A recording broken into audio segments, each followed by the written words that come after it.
Bienvenue sur Work Explorations. Moi c'est Mathieu et chaque semaine j'explore le futur du travail avec une vision qui intègre le bien-être et la santé à travers des gens qui font, qui testent des choses concrètes pour construire un futur souhaitable et partagent ce qu'ils ont compris sous forme de clés d'action pour aider chacun d'entre nous à mieux travailler. Ce podcast est fait pour vous si vous voulez être architecte et non victime de votre futur. Parce qu'à chaque épisode vous repartez avec une action concrète à mettre en place maintenant.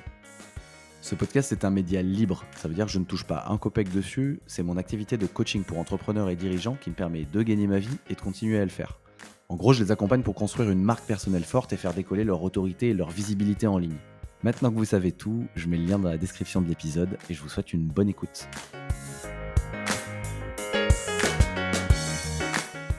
Le phénomène de la grande démission, concrètement, c'est 2 millions de personnes qui ont démissionné en France en 2022.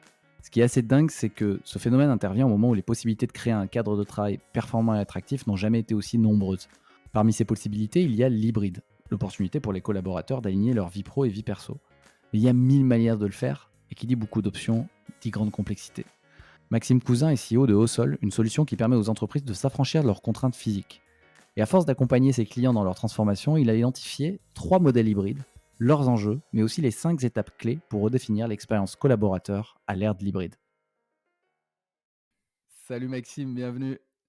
Salut Mathieu, merci pour l'accueil. Mais merci à toi. Franchement, je suis ravi de faire cet épisode avec toi sur le travail hybride. On entend beaucoup parler de la grande démission, d'abord aux US, puis en France. En 2022, j'ai regardé quelques stats, ça représente quand même 2 millions de démissions. C'est le chiffre le plus élevé depuis 15 ans, je crois. Et ce phénomène, en cache aussi un autre, celui du désengagement des collaborateurs.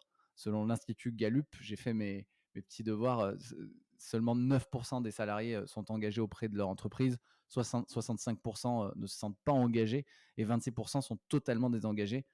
Et en fait, moi, ce qui me surprend, c'est que ce phénomène de grande démission, de désengagement, il intervient au moment où les possibilités de créer un super cadre de travail hyper quali, avec l'hybride notamment, ces possibilités n'ont jamais été aussi nombreuses, tu vois.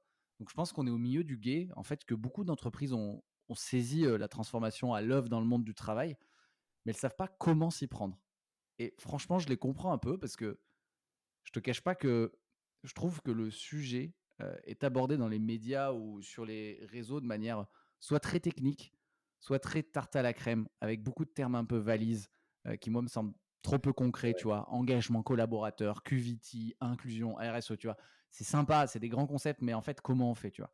Donc, j'aimerais, si tu es d'accord, qu'on soit le plus concret possible dans cet épisode et qu'on reparte de ton expérience de cofondateur et CEO chez Osol au maximum pour bien comprendre le sujet. Mais avant, je vais te laisser te présenter, toi, ton activité. Eh ben écoute, avec plaisir, déjà on a plein de sujets à aborder. On aura peut-être une version 2 du podcast à faire parce que ça fait beaucoup de sujets et je pense qu'en plus, ouais, tu l'as bien identifié. Je pense que c'est la difficulté sur des sujets aussi complexes, c'est de prendre des positions, sachant qu'il n'y a jamais une réponse blanche ou noire et il y a tout autant de cas particuliers. Donc forcément, quand c'est relayé par des journaux ou autre, c'est fait pour être le plus digestible possible, mais c'est généralement très, très, très, très général. Donc ça apporte pas forcément de valeur concrète. Mais on reviendra sur mes enjeux dans ma boîte, mais aussi sur ceux de clients. Et pour expliquer un petit peu mon parcours, à l'origine, je suis ingénieur aérospatial, donc assez loin de ce que je fais aujourd'hui.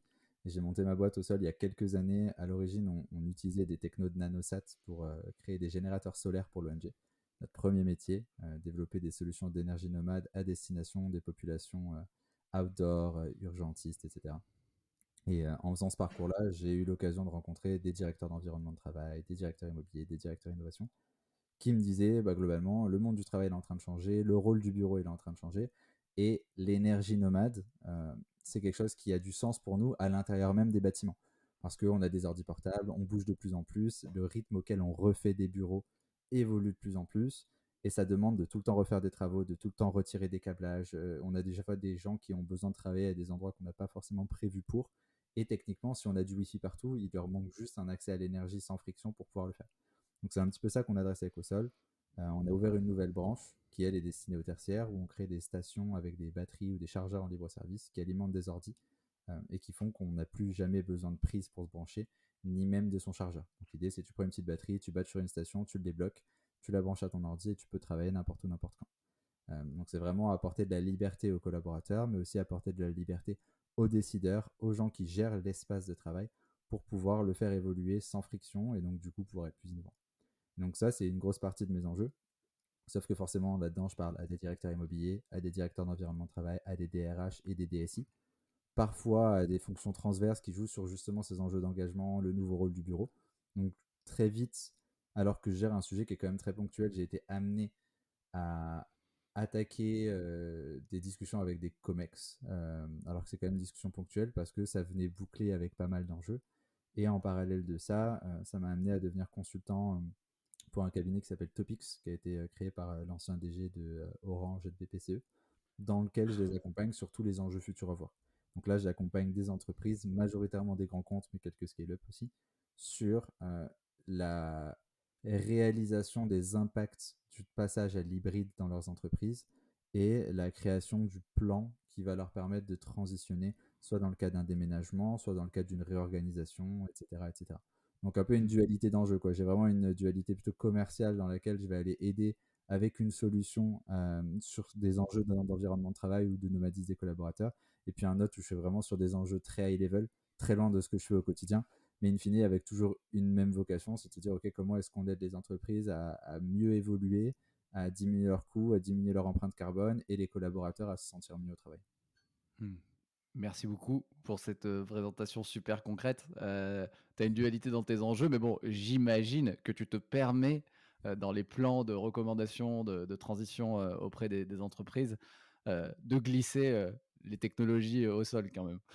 Enfin, on parle des technos, Heu, mais de façon super large. Mais c'est vrai ouais, que bah, moi, j'ai toujours mes produits avec moi aussi. Donc, bien sûr. généralement, dans un rendez-vous, ils le voient, ils disent ah, c'est quoi, etc. Et donc, de fil en aiguille, ils découvrent ce que c'est. Mais c'est vrai qu'on va rarement dans la granularité des solutions.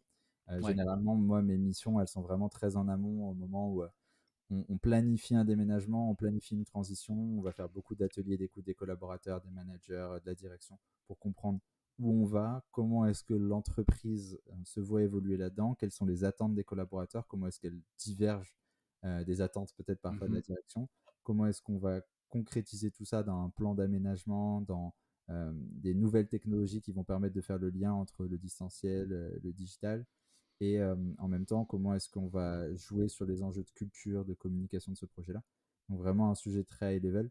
Mmh. Mais par contre, ce qui est sûr, et je pense qu'on le détaillera après, mais dans cette nouvelle définition d'un modèle hybride, il faut imaginer une sorte de triangle, de triptyque entre toute une partie qu'on va appeler people and culture, ou quels sont les enjeux de l'entreprise, où est-ce qu'on va, de quoi ont besoin les collaborateurs, quelles sont nos valeurs, quelle est notre mission, quelle est notre vision, enfin bref, des enjeux assez forts, et comment est-ce qu'on duplique tout ça au quotidien. Une autre partie de ce triptyque-là qui va être les espaces physiques. Donc là, ça va être les bureaux et tout ce qui va autour, l'expérience du bureau et l'expérience des espaces physiques, parce que certaines boîtes ont aussi des shops, etc. Et une autre partie du triptyque qui sont toutes les solutions et les espaces digitaux. Donc là, ça peut aller des solutions de collaboration, du cloud, mais aussi du métaverse, par exemple, pour certaines entreprises. Mais en fait, c'est la considération de ce triptyque-là qui permet de créer une expérience hybride qui est plutôt équilibrée et du coup qu'on va Ouais. dupliquer dans un document qui s'appelle le Hybrid Playbook qui a pour but d'accompagner sur du très high level les entreprises et d'aller assez granulaire dans leurs enjeux législatifs, etc. Mais aussi les collaborateurs, d'avoir un petit peu un guide de compréhension de qu'est-ce qu'on fait, pourquoi on le fait, comment on le fait, quelles sont les mauvaises Mmh. utilisations des principes. Donc tu vois, c'est un petit peu ça qu'on déroule au final. Et en fait, d'une entreprise à une autre, c'est pas du tout les mêmes enjeux, c'est pas du tout les mêmes contraintes non plus. Et donc, il faut apprendre à jouer un petit peu avec tout ça. OK, donc super intéressant cette triptyque, du travail, hybride. On est enfin, c'est bien, ça pose le cadre. Donc il y a les gens et la culture d'entreprise, l'espace de travail, en tout cas les espaces de travail et les outils. Ouais, peut-être qu'on va je pense qu'on va y revenir. Avant, en fait, je voulais juste te demander, toi, ta définition, d'humain à nu enfin, pour monsieur tout le monde, en fait, juste c'est quoi le travail hybride? Je pense qu'on va se focus là-dessus, là, sur cet épisode. C'est quoi le Clairement. travail hybride et est-ce que c'est une nécessité selon toi? Parce qu'en fait, comme tu l'as dit, il y a plein de cas particuliers, tu vois?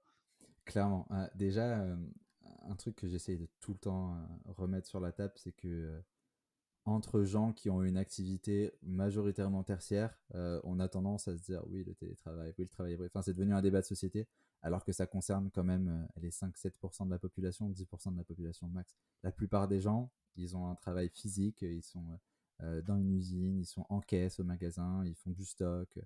Ils ont des réalités où le télétravail n'est pas nécessairement possible. Mais dans le cas d'une activité tertiaire ou télétravaillable, ce qu'on va appeler le travail hybride, c'est la capacité à effectuer une partie de son travail dans un espace physique qui généralement va être le bureau, donc dans l'espace de production élémentaire et primaire de l'entreprise au sens tertiaire, et en même temps de pouvoir effectuer une partie du travail en télétravail, donc à distance du bureau. Et derrière, en fait, ça va découler plein de modèles particuliers. Mais souvent, on oppose les entreprises qui sont en full office, qui ne sont que au bureau, dans lesquelles il n'y a pas de télétravail, des entreprises qui vont être en full remote. Généralement, on va associer ça un peu aux startups. Il y a quelques années, c'était vu comme des hippies, un peu les gens qui n'avaient pas de bureau et qui étaient en full remote, même s'il y a de plus en plus d'entreprises qui ont transité vers là. Et souvent, on les a un petit peu globalement opposés. La réalité, c'est que c'est des modèles qui ont du sens dans certaines réalités des entreprises. Et tout ce qui est au milieu de tout ça s'appelle le télétravail, le travail hybride, pardon. Et Mhm. dans le travail hybride, on a globalement 3 modèles prévalents. Si on va un peu dans la granularité, c'est ce qu'on appelle premièrement le Office First. Donc le Office First, c'est un modèle hybride dans lequel l'ensemble des process et du modèle organisationnel de l'entreprise a été basé sur un fonctionnement au bureau. Et dedans, on a rajouté la possibilité de télétravailler. Mhm. Mais le fonctionnement et le modèle d'échange et le modèle organisationnel fonctionnent encore sur les gens sont au bureau, ils se voient au bureau, ils échangent au bureau. Le télétravail reste un cas particulier dans lequel on a parfois donné un petit peu de possibilités. Derrière, tu as un autre modèle opposé qui est dans l'autre côté du continuum du travail hybride, qui va s'appeler le remote first. Et dans le cadre du remote first, à l'inverse, tous les processus organisationnels de l'entreprise sont organisés autour d'un modèle full remote. Ça ne veut pas dire qu'il n'y a pas de bureau. Ça veut juste dire que l'organisation s'est organisée autour d'un modèle où les gens n'ont pas besoin de bureau pour échanger. Donc on fait moins de réunions, on a beaucoup plus de travail asynchrone, etc., etc. Et au milieu de ça, on a le flex hybride, qui est forcément le modèle le plus complexe, où tout est organisé pour fonctionner réellement en hybride, aussi bien au bureau qu'en remote. La réalité, c'est que le modèle hybride, c'est un modèle qui est beaucoup plus complexe à gérer que le modèle extrême du full remote ou du full office, parce qu'il y a une infinité de cas à imaginer et que bah, y a beaucoup plus d'exceptions. Quand tout le monde est au bureau, tout le monde bosse de 9h à 17h et se croise, bon, bah, à la limite, c'est un modèle, on met Mhm. en place des règles et c'est tout le temps la même chose. Idem en télétravail, si tout le monde est en full remote. C'est vrai que le cas de l'hybride, ça demande de jouer avec deux mondes qui fonctionnent avec des règles différentes. Et c'est là où, justement, aller travailler ce triptyque est hyper important. Et la prévalence de certaines choses va être d'autant plus forte que on est plutôt sur du Office First ou sur du Remote First ou du Flexibride parce que justement, ça va demander de jouer avec des curseurs sur des avantages aux collaborateurs, de la typologie d'espace, du nombre de mètres carrés par collaborateur, plus d'espace collaboratif ou non, des solutions digitales plus ancrées ou non. Donc en fait, tout ça, c'est vraiment ce qu'il faut regarder et repartir vraiment très en arrière sur où est-ce qu'on va, quelle est la typologie de modèle qu'on veut, et à partir de là, d'essayer de regarder comment est-ce que ça va se dupliquer sur globalement les 3 cadrans de ce triptyque-là, Mhm. sans jamais oublier forcément que la transition vers un nouveau modèle est toujours beaucoup plus chaotique que la création d'une entreprise dans le modèle. Dans Ouais. mon cas, on a créé l'entreprise de façon globalement hybride dès le début parce qu'on est arrivé dans ce changement. Quand tu as une entreprise où tu as 500, 1000, 2000 collaborateurs, qui ont toujours travaillé au bureau de 9h à 17h et que tout d'un coup tu changes complètement ce modèle-là, bah, il y a aussi des gens qui vont forcément être très heureux parce que plus de liberté, etc. Mais il y a aussi beaucoup de gens qui vont être un petit peu antithétiques du modèle parce que ça vient à l'encontre de ce pourquoi ils se sont engagés, de ce qu'ils viennent chercher au travail. Et donc, c'est Mhm. aussi une difficulté de comprendre cette transition-là, de comprendre comment est-ce qu'elle va impacter les collaborateurs. Et ça fait qu'on ne peut pas toujours être assez extrême dans la transition. Ouais, tu mets le doigt sur un truc très important. Tu as parlé des collaborateurs et c'est quand même souvent le sujet qu'il y a derrière. Je voulais juste savoir, en vision du survol, quels sont les principaux enjeux actuels que toi tu vois qui poussent les entreprises à réfléchir au modèle hybride, en fait, et puis à aller vers ben, l'un des trois que tu as proposé. Il y a plein d'enjeux, en fait, c'est assez rigolo, c'est que tu as autant des enjeux financiers que des enjeux d'attraction des nouveaux talents, enfin, des réalités marché globalement. Le premier, c'est que l'attente des collaborateurs a énormément changé. Avant, on allait au boulot, on travaillait, on avait un salaire, on avait un sentiment d'accomplissement au travers de son travail si on avait de la chance. Et ça en restait un petit peu là. Aujourd'hui, de plus en plus, la mission de l'entreprise devient importante, mais le rapport de force qu'il y a pu avoir pendant un temps entre le collaborateur et son employeur, il s'est pas, pendant un temps, il s'est un petit peu retourné. Aujourd'hui, il s'est peut-être plutôt assaini, dans le sens où l'entreprise va donner une sécurité, un salaire, une mission à un collaborateur, et le collaborateur lui-même va faire en sorte que cette entreprise puisse produire, puisse accomplir sa mission. Donc on est sur une relation équilibrée où chacun il gagne quelque chose. Et du coup, ça fait que les collaborateurs ont eu des attentes qui ont un petit peu évolué encore plus post-Covid, où ils se sont rendus compte que la sensation d'équilibre pro-perso était différente, que il y avait des aléas dans la vie de chacun qui faisaient que parfois on avait besoin de plus de flexibilité. Ce qui fait qu'aujourd'hui, pour une entreprise, dire il y a zéro télétravail pour nous, c'est très compliqué. Mmh. Et il y a énormément d'entreprises qui n'arrivent pas à embaucher justement parce qu'elles disent moi c'est 100% bureau et il n'y a pas de télétravail. Et Mmh. pour avoir discuté avec des recruteurs récemment, ils me disaient mais enfin nous, la première question qui arrive, même pour des stagiaires, c'est on a le droit à combien de jours de télétravail. et, euh, Ouais. et c'est en fait c'est assez symptomatique de à quel point ça s'est ancré dans le modèle. Et donc, puisque c'est un des enjeux forts des collaborateurs et que ça permet aux entreprises d'embaucher et d'attirer les talents qu'ils veulent, nécessairement ça a demandé aux entreprises de soit d'aller dans un extrême, c'est-à-dire on fait du full remote, mais ce qui ne plaît pas à beaucoup de monde, parce que ça demande des typologies de personnes adaptées à ce modèle-là. Soit ça demande d'ajouter de la flexibilité, du coup d'être dans un modèle hybride, où on a le droit Ouais. au télétravail, mais on a aussi un bureau, on veut aussi que les gens se rencontrent, etc. Donc tu vois, ça c'est un OK. enjeu qui est purement lié aux besoins d'attractivité. Et en Ouais. parallèle, lié à ça, il y a un avantage financier qui a découlé pour les entreprises, c'est que forcément, si les gens sont en télétravail 2-3 jours par semaine, on a un taux de remplissage des sites qui est moindre, encore plus pour des entreprises qui sont dans des grandes villes, des capitales où le prix du mètre carré est très élevé. Ça permet de réduire son nombre de mètres carrés. Et donc, du coup, basé sur ça, on est capable de réduire les dépenses de l'entreprise. Enfin, l'immobilier, c'est le deuxième poste de coût d'une entreprise aujourd'hui. Donc, si Ouais. on est capable, ne serait-ce que de réduire de 15-20%, c'est énormissime.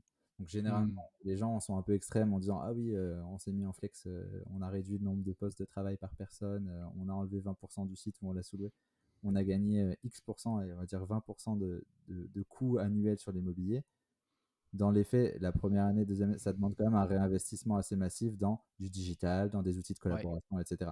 Donc, c'est souvent un enjeu économique, mais il y a souvent une volonté liée avec ça des entreprises d'impulser un nouveau mode de travail, de Mmh. relancer de la collaboration, de repenser les méthodes de travail, etc. Donc, c'est Ouais. un petit peu un mélange de tout ça. OK. Ah, hyper intéressant. Donc, si je récapitule, il y a l'enjeu financier de mètres carrés et de toutes les dépenses associées.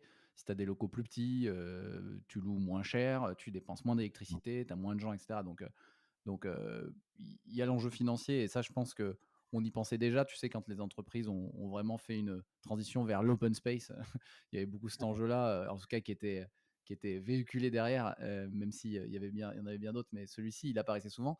Et tu dis qu'il y a aussi les enjeux embauche, enfin attractivité à l'embauche, Super. rétention de talent, engagement des collaborateurs.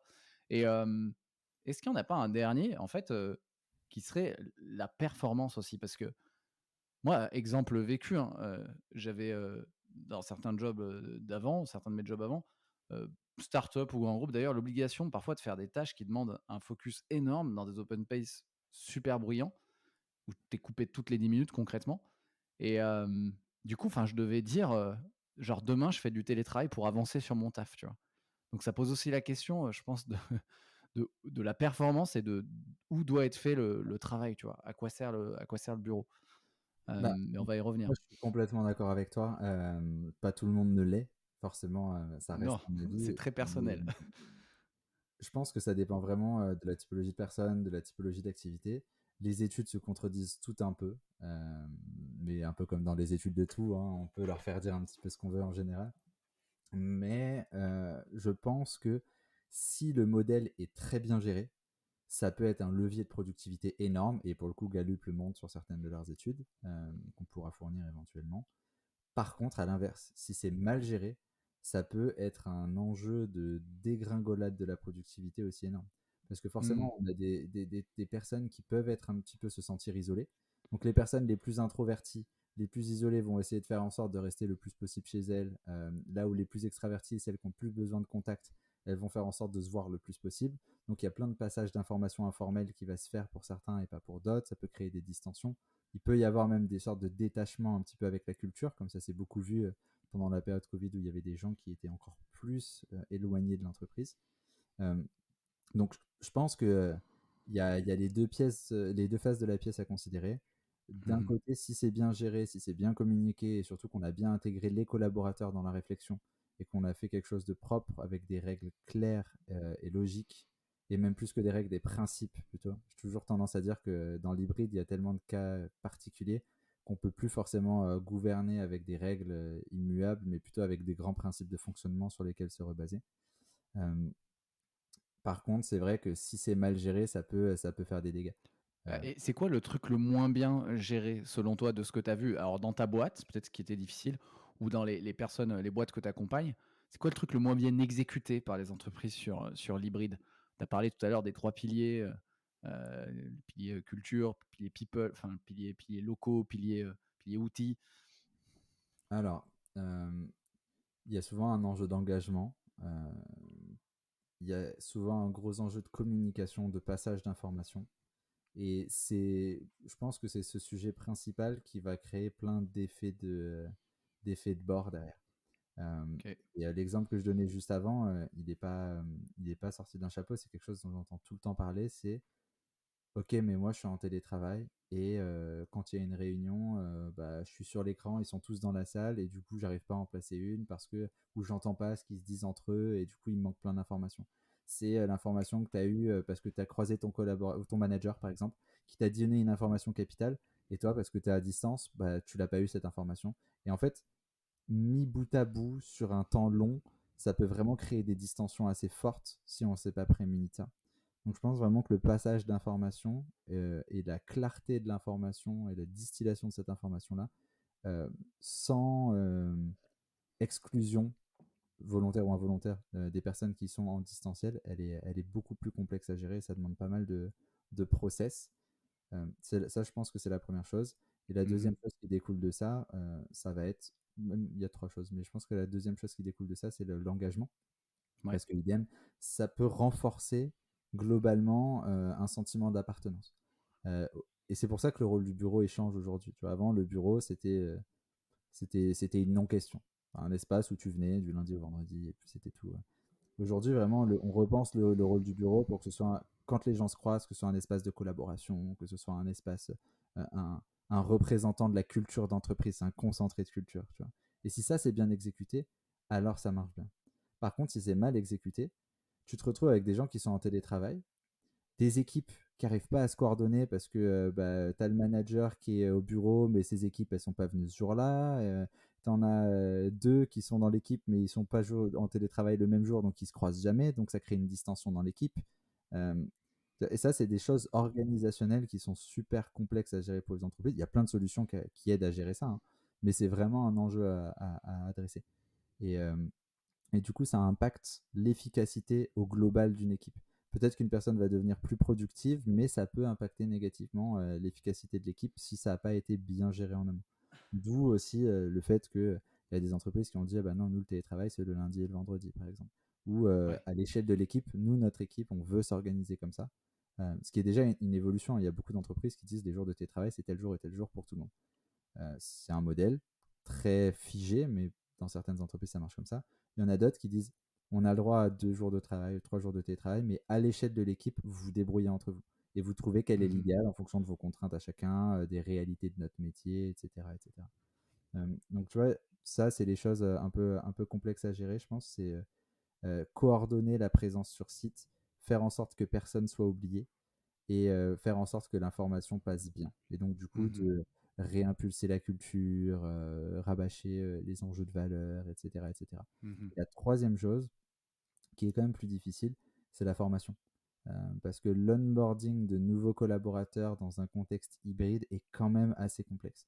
Parce que sur les premières phases, quand quelqu'un arrive, il est un peu stressé, il est un peu perdu, et il y a beaucoup de choses qu'il va comprendre d'une entreprise qui se passent par de l'informel.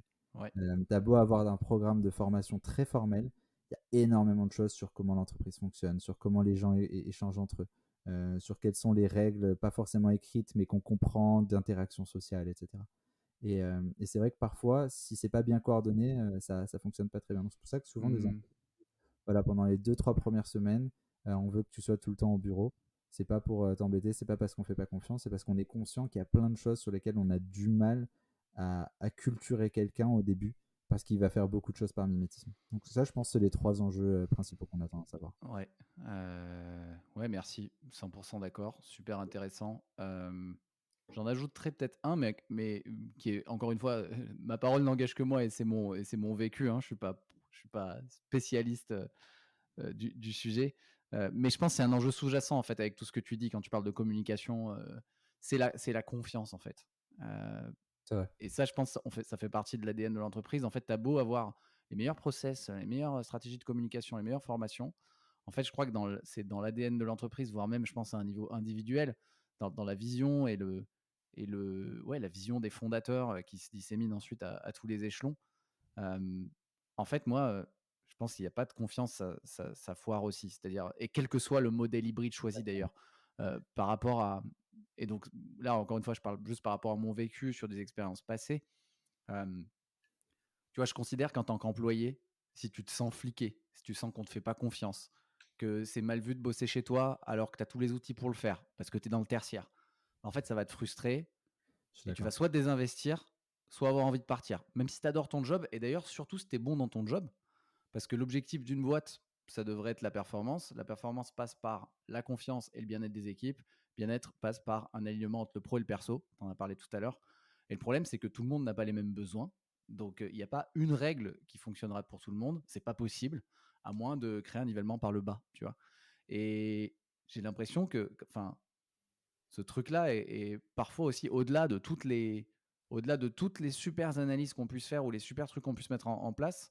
S'il n'y a pas d'emblée dans la raison d'être, en fait, on fait confiance à nos salariés ou nos employés, à nos équipes pour donner le meilleur d'eux-mêmes, ça va pas fonctionner. Et en parallèle de ça, quand on sait que le turnover, alors j'ai pas le chiffre, mais je crois que c'est aussi, tu as parlé de l'immobilier tout à l'heure, le turnover, ça représente l'un des premiers centres de coûts des entreprises en France en 2022.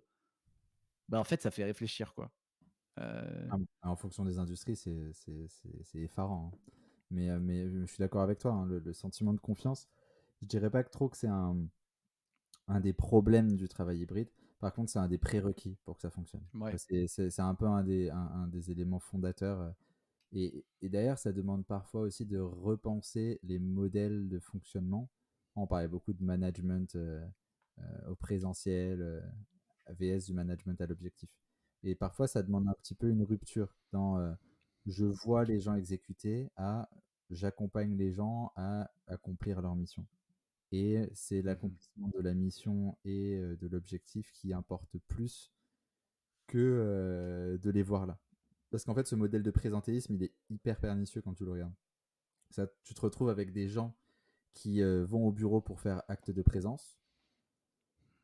Et généralement, parfois, c'est des gens qui sont très bons et qui, du coup, finissent leur mission plus vite. Et du coup, ils se retrouvent à s'ennuyer au bureau. Donc, le fait qu'ils s'ennuient, bah, du coup, ancre un sentiment parfois négatif vis-à-vis de l'entreprise parce que, du coup, ils n'ont plus la sensation d'être challengés, etc., etc. Et cetera. Mhm. Et donc, ça crée un détachement. En fait, même chez des personnes qui, à la base, produisaient énormément, ça peut créer des problématiques. Et c'est Eh pour ça ouais. que repenser le modèle de management est aussi super important. Encore plus quand tu as cette séparation physique qui peut arriver. Euh, et ça permet d'aligner les équipes. Par contre, le pendant de ça est un problème classique qu'on voit avec les modèles hybrides et le télétravail.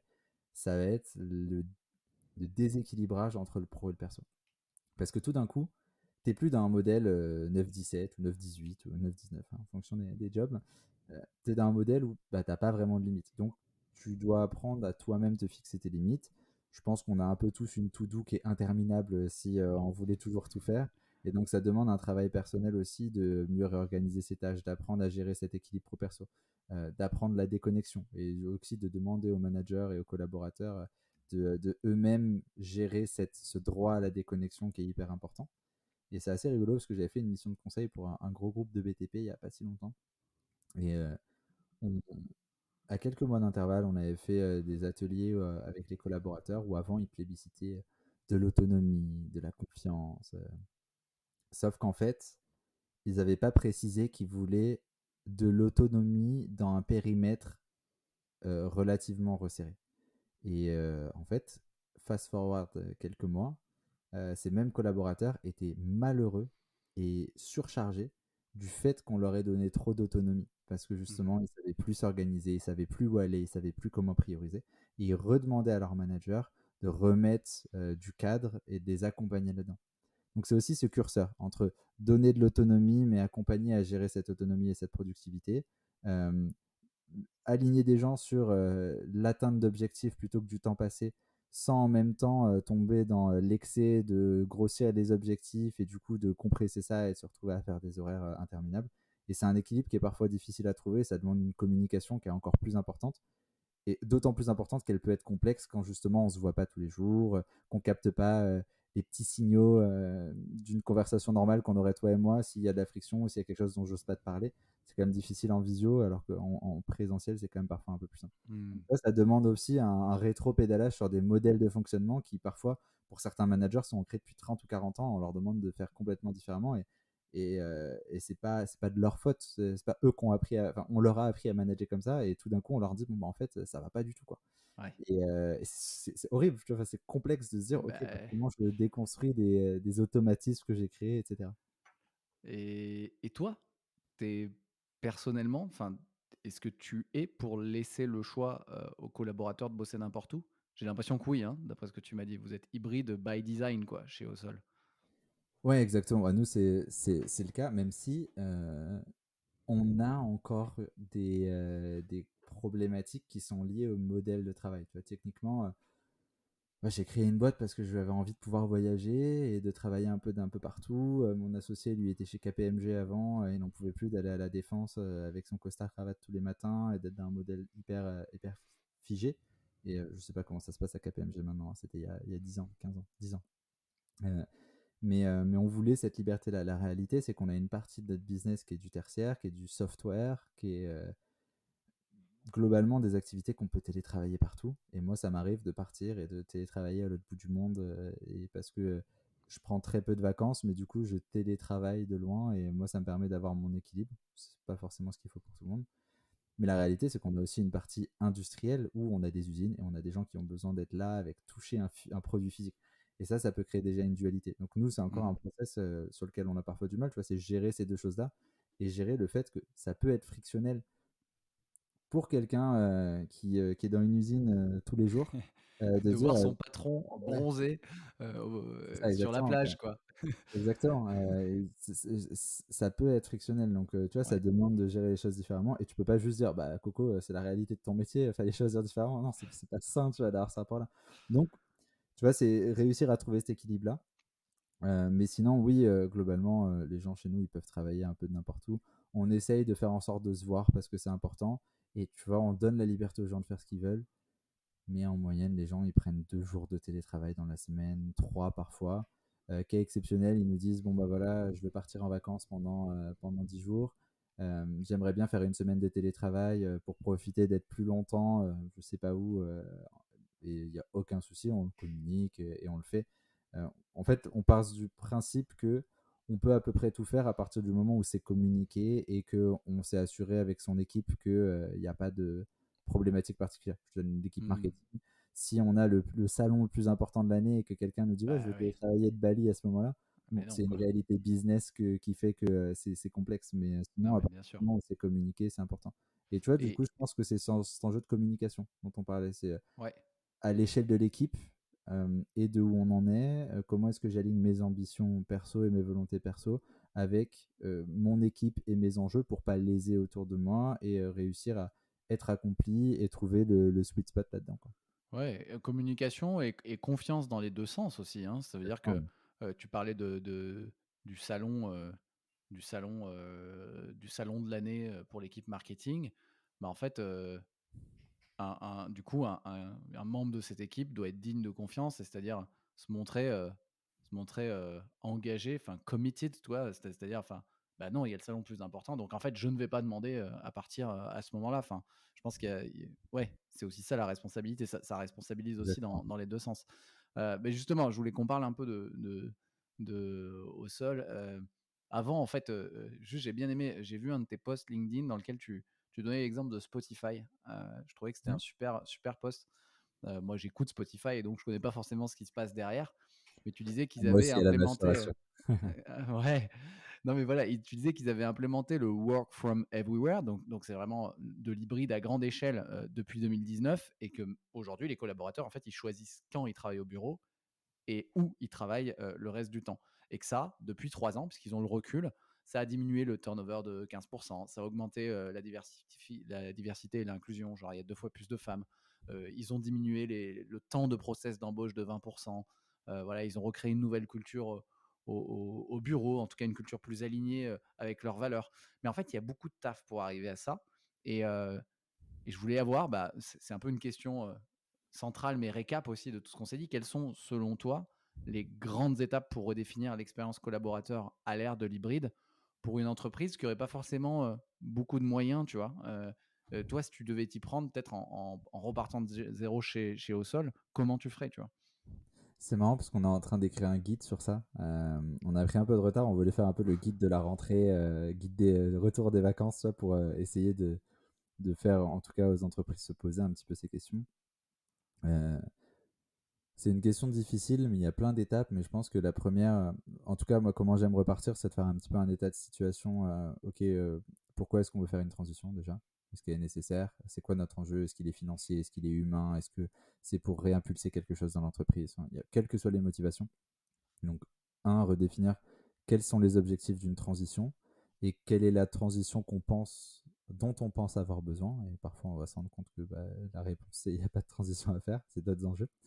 Euh, la deuxième chose, c'est isoler dans un premier temps l'organisme de direction de l'entreprise, les managers et les collaborateurs, et essayer de comprendre à eux quels sont leurs enjeux, quelles sont leurs volontés, quelles sont leurs croyances, quelles sont leurs peurs, les frictions qu'ils vivent au quotidien, etc. etc.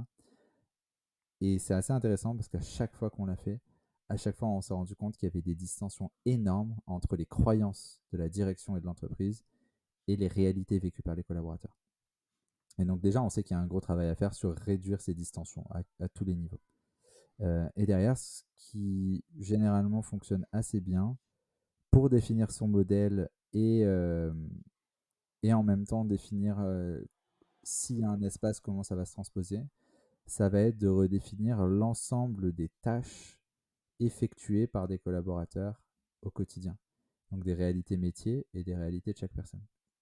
Et en fait, quand tu fais ce travail-là, généralement, c'est très itératif parce que quand tu commences, on va dire, ah bah, alors moi, mes tâches, c'est je fais des réunions, j'écris des mails, je me rends au bureau. Enfin, c'est des choses très larges.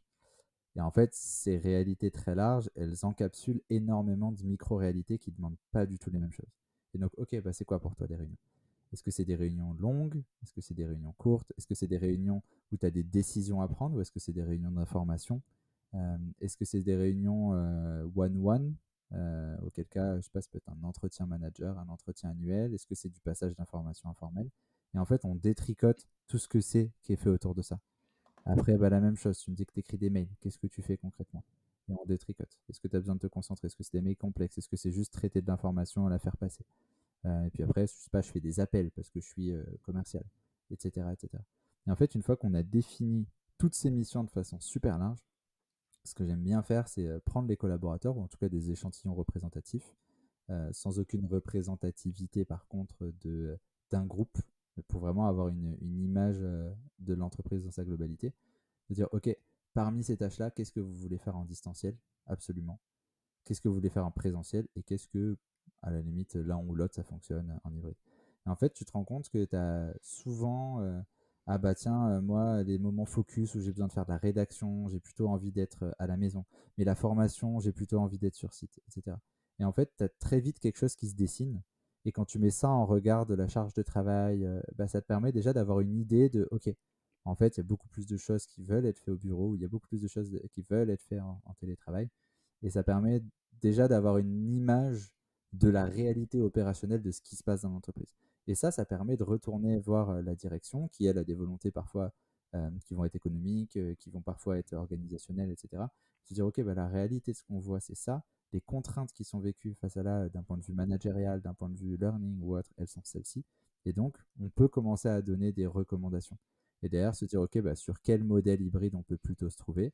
Et à partir de ce modèle hybride-là, de se dire, OK, bah, à partir de ce modèle, comment est-ce qu'on va pouvoir dupliquer euh, des règles, des grands principes de fonctionnement ou même un espèce d'hybride playbook, en tout cas la V0 d'un hybride playbook de comment est-ce qu'on a besoin que les gens travaillent.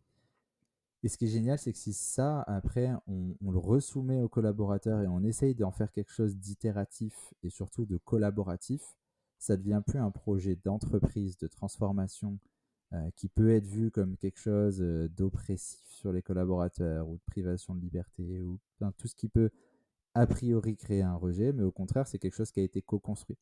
Et donc, du coup, on a un buy-in beaucoup plus fort et on a aussi ce phénomène que je trouve assez magique quand il est bien fait, de faire en sorte que quelqu'un se mette dans les baskets d'un autre. Tu sais, un peu comme le b.a.-ba du management, ok, mais si tu étais à ma place, il s'est passé ça, comment tu aurais agi? Et quand tu regardes, les gens ont tendance à se donner une punition bien plus ferme et bien plus dure que celle que toi t'aurais donnée à la base.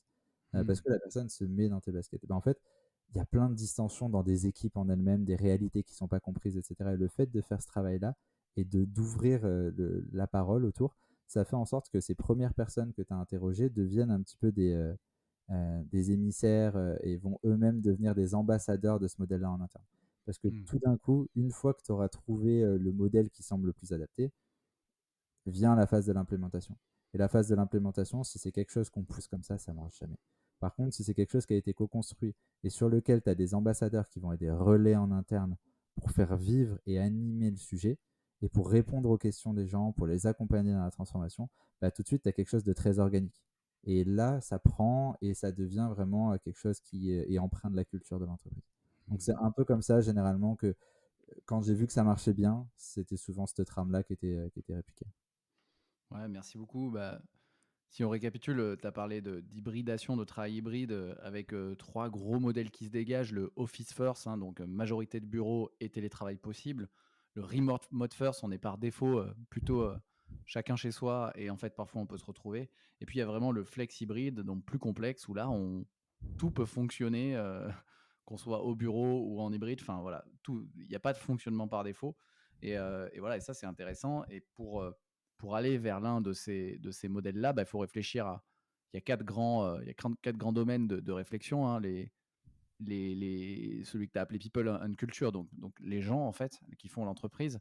Il y a l'environnement physique, il y a aussi les outils digitaux et la tech, puis tous les services qui peuvent être donnés aux collaborateurs.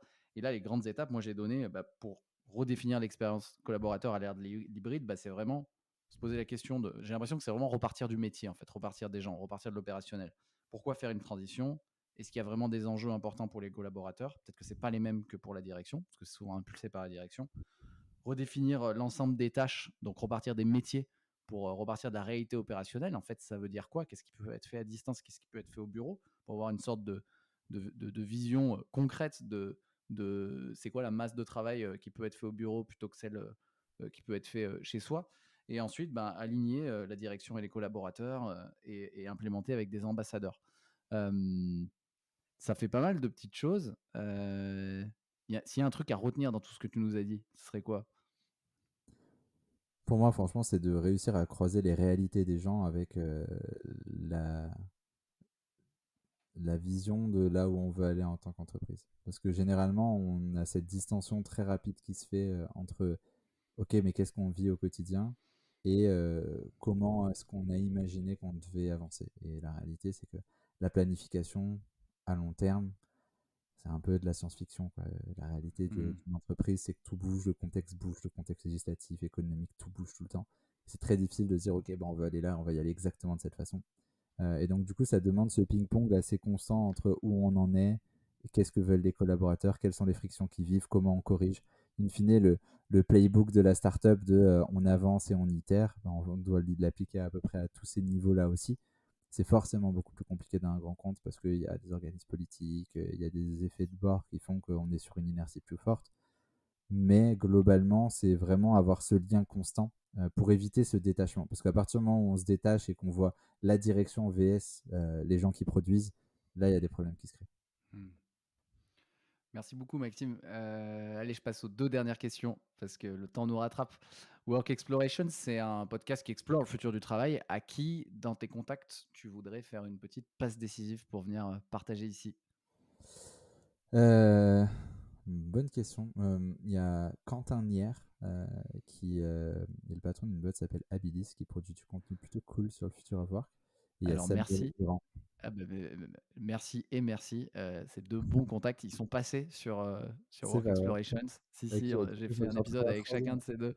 Si tu en as Ah, un troisième, challenge. Non, mais bravo, c'est des bonnes passes décisives puisque on a fait les des deux, épisodes les deux ensemble. sont vraiment incroyables. Les deux sont vraiment cool. Une troisième personne. Est-ce que tu veux que ce soit quelqu'un qui soit plutôt sur le domaine des RH? Parce que dans ce cas-là, tu peux Peu penser à importe. Kevin Bouchareb, OK. qui est le directeur Future of Work de Ubisoft actuellement, qui a une vision vraiment forte du futur du travail et que j'aime beaucoup. Donc ouais, Mmh. Kevin, ça peut être un bon interlocuteur, ça peut être très sympa. Bah, merci pour la passe celle-là, elle fonctionne, je le connais pas. Ok, bah, parfait. Je Merci referai l'intro beaucoup. si tu veux. C'est très sympa. Quel est le meilleur moyen de te suivre, de te joindre, de t'envoyer un petit feedback pour les gens qui ont apprécié ce que tu nous as apporté? Franchement, celui que vous voulez, dans tous les cas, je répondrai un petit peu partout, mais sur LinkedIn, c'est généralement le plus simple. Alors, il faut faire gaffe parce que maintenant, les gens, ils me suivent sur LinkedIn, mais ça m'ajoute pas nécessairement. Donc, il faut bien cliquer sur les 3 petits points et faire ajouter si vous voulez m'envoyer un message ou vous connecter. Et sinon, bah, ouais, je pense que c'est le moyen le plus simple. Sinon, par email, mais je sais que si je mets mon email, je vais recevoir plein de calls de prospection. Donc, ceux qui réussiront à le trouver, ils le trouveront, mais sinon, LinkedIn, ça semble être un bon milieu. Je vais mettre LinkedIn et puis je mettrai, s'il est prêt Mail pour ceux qui l'ont. d'ici là non, je mettrai pas ton mail, genre, je vais pas te faire ce coup-là, mais je mettrai, j'ai toujours un peu d'avance entre le temps d'enregistrement et le temps où cet épisode va sortir, donc je mettrai le playbook, s'il est sorti d'ici là, dans le lien, Ouais, de avec, l'épisode. avec grand plaisir. Et puis pareil, on a toute une grosse newsletter qui s'appelle The Hybrid Club, euh, sur lequel on OK, sort des épisodes pour le coup plutôt denses. Une grosse newsletter qui fait bien 3-4 pages à chaque fois sur des super. sujets du travail hybride. On va explorer soit des modèles existants, sur Spotify par exemple, ou d'autres, et on va aller un peu en détail dans qu'est-ce qu'ils ont mis en place, pourquoi c'est intéressant, etc. Ou des grandes tendances qui se dégagent, un peu une veille du futur of work et de l'hybride. Donc pareil, si besoin, on peut vous ajouter là-dedans et il y a pas mal de contenu sympa. OK, bah, je vais le retrouver et mettre le lien aussi dans les notes de l'épisode. Canon. Merci beaucoup pour le partage, Maxime. Bah écoute, merci à toi. Bonne journée et puis à très vite. C'est la fin de cet épisode, mais peut-être le début d'une autre histoire ensemble. Je vous propose 2 options pour continuer. Première option, rejoindre ma newsletter VIP dans laquelle je donne un récap de chaque épisode en clé d'action. Elle s'appelle Le Carnet de Mathieu. Deuxième option, me faire un retour sur l'épisode. Je réponds à tout le monde. Vous pouvez le faire sur ma newsletter en répondant directement à l'email ou sur LinkedIn qui est le réseau sur lequel je suis le plus actif. Bien sûr, ces 2 liens sont dans la description de l'épisode. Pour terminer, je vous rappelle que ce podcast est un média libre, donc il ne me rapporte pas d'argent. C'est mon activité de coaching en personal branding pour entrepreneurs et dirigeants qui me permet de gagner ma vie et de continuer à le produire. Si ça peut aider quelqu'un de votre entourage qui veut gagner en autorité et visibilité, parlons-en. Toujours sur LinkedIn, connexion plus message, et c'est parti. Merci beaucoup et à très vite sur Work Explorations.